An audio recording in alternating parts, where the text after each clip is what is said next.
What is up, Gunny Money? Gunny Money. Gunny! Gunny! Gunny! Gunny! Gunny! Gunny Money. Gunny! Gunny Money. Hi, Gunny! You're the Gunny Money. Hey, Gunny. Gunny Money. What's up, my man? Gunny Money.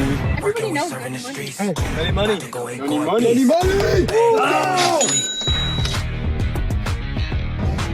It's red, baby! Oh my gosh.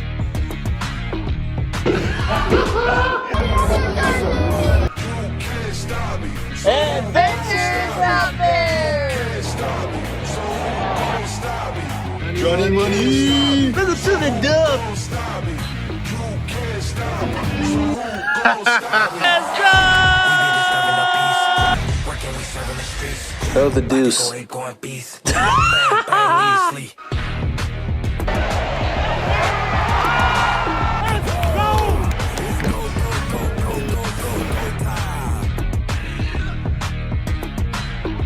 What's up, Gunny Money? Welcome to Show Me the Money. I am your host, Gunny Money, the one and only. I am welcoming a very special guest. He is a longtime friend, and I am very fortunate to still call him a friend to this day. He is a man of many names, as well as myself. He is named after the greatest dinosaur of them all. Nobody can tell me otherwise. He is a avid Dallas Cowboys and Atlanta Braves fan. And he is one of my greatest friends today. So without further ado, please welcome my good friend, Mr. Rex Martin. Rex, how you doing, bro? It's good. Hey, when you introduce me as a Cowboys and a Braves fan, you make it sound like I'm a bandwagoner, man. Come on. You know I'm not. I'm just going off what I saw on Snapchat. So. Hey, man, you know me. I've always been a fan of both those teams. You've known me for, going on 9 years now, I think, almost. When did I move to Katy? 2014. So, yeah. Right It's been around a long there, time. yeah. Well, speaking of 8 years ago, we might as well just jump right into it. When you first came to SLJH 8 years ago, what was the initial vibe you got from everyone and the image you wanted to present to all the coaches? Well, when I moved to Katy and I got to Seven Lakes, it was my second middle school, and it was so much bigger than what I was used to in the part of Fort Worth I grew up in. But it was a really interesting thing because the first person I met was Coach Muhammad, and Coach Muhammad and my dad went to Baylor together. So instantly it was like that. And you saw that all through middle school and high school. It was Coach Muhammad and I were always like that. But, I didn't start playing football until seventh grade. That was my first year ever playing football. And I was a scrawny 5'10", 150-pound seventh grader, which to most people sounds huge because that's the average size of most adults. But, looking back, I was just, I was paper thin. And when you all met me when I moved down to Katy, I had shot up to 6'3" and about 235 pounds as an eighth grader. So the whole image I wanted to project, and the whole image I was already projected, is I'm just a big dude. I mean, There was no beating around the bush on that. I was huge. I always have been. I was always the tallest or second tallest dude anywhere I went. Right. And so the whole thing I wanted to do, I got to Seven Lakes, was, I'm a big dude, but I don't want to project myself off as your stereotypical big dude. Like, I didn't want to be the dude that walks in and everybody's like, oh yeah, he's really big, he's really mean, he's all these things. I wanted to be the dude that was big, just naturally big and gifted, but I wanted to still prove that no matter what, I was going to work hard and that I didn't want anything given to me. Yeah, I just remember when I met you that first time 8 years ago, and how much taller and bigger you were than all of us. And I was like, do I be friends with this guy? What's this guy about, you know? But at the end of the day, it worked out in the end. So a lot of players said you used your height as an excuse to be a starter, get out of a drill you weren't able to finish. Why do you think those actions rubbed a lot of our teammates the wrong way? To put it simply, jealousy. To put it another thing, you know, my body is, you know, been broken. When you grow like that, a lot of people don't realize how hard it is on your body, and certain things don't fill in right. You know, I never once took an excuse out of a drill because I couldn't do it. I took an excuse to not do something because I'd already pushed myself. You know, Right. I don't know if you remember, it got worse in high school, but I don't know if you remember freshman year when Austin Noble broke my back in that board drill when he bent me into that 90-degree angle. That was the first time I broke my back, you know. And then I broke it again junior year against Katie, and then I broke it the third time here at SFA, which is what forced me to have to finally retire. It was like, dude, you've broken your back 3 times. You know, a lot of people, you know, said that, but what most people didn't see is, you know, I was in the training room every morning at 6. Homecoming or our junior year, I had a partially torn rotator cuff, 4 broken fingers, 3 dislocated toes, sprained ankles, a sprained MCL, and, you know, I broke my back 2 years before. So, you know, there's a lot going into it that, you know, people didn't see. I didn't talk because it wasn't worth my time to talk to most people about it, because the simple fact of the matter is I'm on the field and you're not. You know, it was never, you know, and some dudes, you know, were just rude about it, but most of those dudes didn't go anywhere. You know, Exactly. I'll be the first to admit that I had, you know, immensely natural gifts that I've been blessed with that have allowed me to get to where I am today. But, you know, I still had to work, and, you know, maybe I didn't have to work as hard as some people to get to where I was, but it wasn't that I was working. It wasn't not working hard, you know? Right. And I'll take your side on this too. Like, you and I are both pretty big guys. And I remember when we were doing mat drills in the off season, there was this one day I couldn't keep up to save my life. Like, you remember when we did flip flops that one round? Yeah. I was dead exhausted, and Coach Hop had to literally help me do flip flops. It was so bad. Yeah. It was, you know, it's a simple thing of, you know, and you look at, especially in high school, the coaches that we had old school coaches, you know. Right. I mean, McVay was the definition of old school. It was, you know, we were grit and grind. That's what we were. We were going to, you know, we had talent all over the field.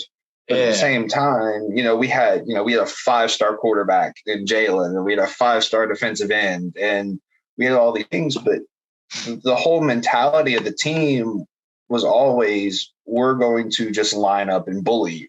That's what we're going to do. We're going to run the ball 30 times. We're going to make you hate us. We're going to put you in the ground. We're going to finish plays. We're going to do all this stuff.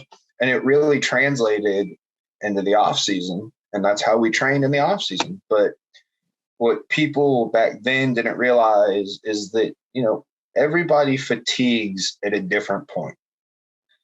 Everybody's body can only take so much, you know, like, and some people are better at hiding it than others. You know, we all know that I was always a dude that was throwing up, and like, it wasn't because I couldn't do it. I would, you know, I remember one time during a summer, we were running 110s one summer, and I threw up in the middle of running and and people were still giving me crap about it because I had to stop in the middle of the run to throw up. But I'm like, I'm still finishing the run, you know. We push ourselves so hard. It's like, my mentality was always, I'm going to give 110% till I can't give 110% anymore.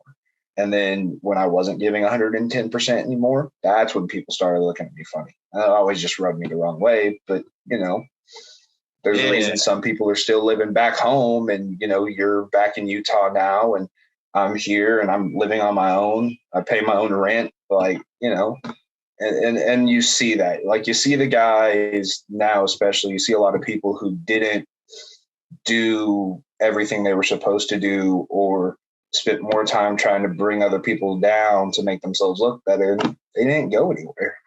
Exactly.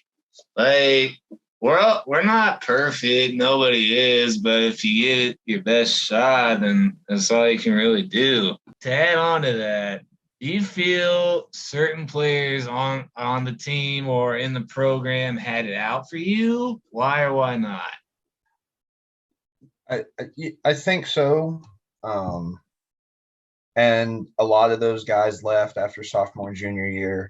A lot of those guys got out, and a lot of those guys graduated. And yeah, there were some guys, Tamisha and I never got along at all. Not once. Not in the 3 years we went to school together. We didn't get along once. But we always made each other better. That was the thing. We might not be able to call and text each other and talk to each other all the time, but we never had it, we were always good. The day that Tamisha, I think the day that really spurred it was the day that Tamisha got his first offer from A&M, and all the college scouts came out to practice the next day. We were in spring ball, and we were doing inside run one-on-ones with the D-line. So it was O-line and D-line. And I remember on one play, I just, grabbed Tamisha and threw him to the ground and got in his face and yelled at everybody. And that's the player I was. And Tamisha was the same way. We were intense. We wanted to win. We wanted to not only, show that we were better than you, but we wanted to make it known that we were better than you. And, it got in the way a lot. And then, but especially, junior year, look at guys, some of those more fringe players, guys like Mance, who, Mance isn't a bad guy, but, you're going to sit there and tell me that a dude's going to punch me in the back of the head after a Saturday workout, that you don't have it out for me. Like, so, there were guys like that, I didn't ever really get along with great, but I don't think anybody ever wanted to bring any true harm to me, Exactly, yeah.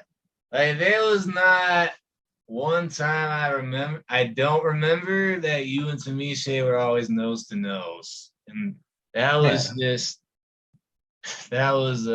pretty telling. So what was the hardest thing for you mentally that you had to overcome? I'm sure you covered it mostly, but what was the main thing? I think the hardest for it to finally come down to was making the decision to leave football behind at the end of the 2020 season. It was after end of my sophomore season here at SFA, and it was, the doctor had looked at me in September and had been like, you can either have the surgery, repair these discs and these fractures and keep playing potentially, or you can hang it up for good and not risk re-injury. And, it was hard at first when I retired. I felt lost. It'd been a huge part of my life for, 7 years. And so I felt, lost at first after I'd made that decision. Walked in the trainer's office and was like, sat with the our football trainer here for an hour, and we talked about it, and I cried because, it was hard. It's a hard thing to leave behind something that you love so much, but I knew it was what was best for me. And so, I pulled the trigger. I didn't come back in the spring. I stayed in school, but I was like, I'm going to, leave football behind and move on to the next chapter of my life. And I was lost at first. You know, I didn't really know where I was going to go or what I was going to do.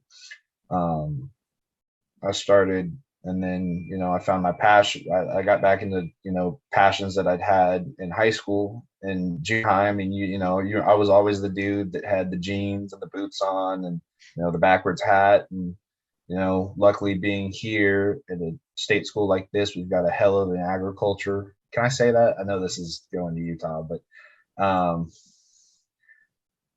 you know, we've got a pretty good agricultural program here. You know, finally got to get back more involved in that. I got to get back to riding my horse pretty much every day. I got to, you know, get back to working and doing the things I love. And, you know, I found my way, moved in with Hayden and Justice, you know, because we've always been like that. You know, I mean, Justice at this point is my adopted brother. He lives with my parents and me even when we're back in Katy. So, you know, I found these things that I can do and that I'd always loved, and it gave me more time to do them instead of focusing on what could have been with football. I got to focus on what I'm doing in my life now, and, you know, I'm happy. It's a good thing now. Yeah, like I remember when Hayden retired, he was kind of going through the same thing, you know, and just to hear from your perspective, that definitely gives you closure, right? Like, right. That's good. Would you say that Justice being like your roommate / teammate or adopted brother, was it a blessing for you to like have him throughout the course of your life, pretty much? You know, I think it's been a blessing for both of us. You know, obviously I have Grant, my real younger brother, and, you know, that'll never change. But, you know, Justice and I are with each other every day. We see each other every day. We live together. I mean, our bedrooms are literally, like, I can open my door and look into his bedroom right now and see him.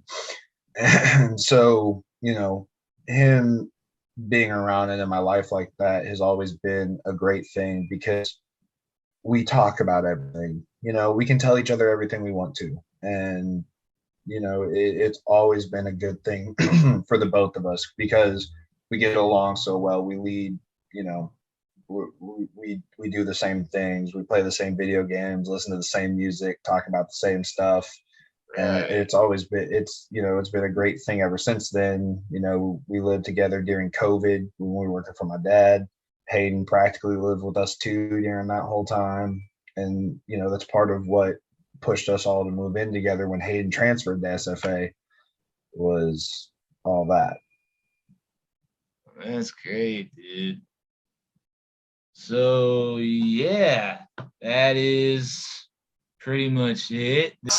This podcast is brought to you by Dr. Monique Durr, Communications 2110. Durr is her name, and communications is surely her game. This is Show Me the Money with the Rex Martin.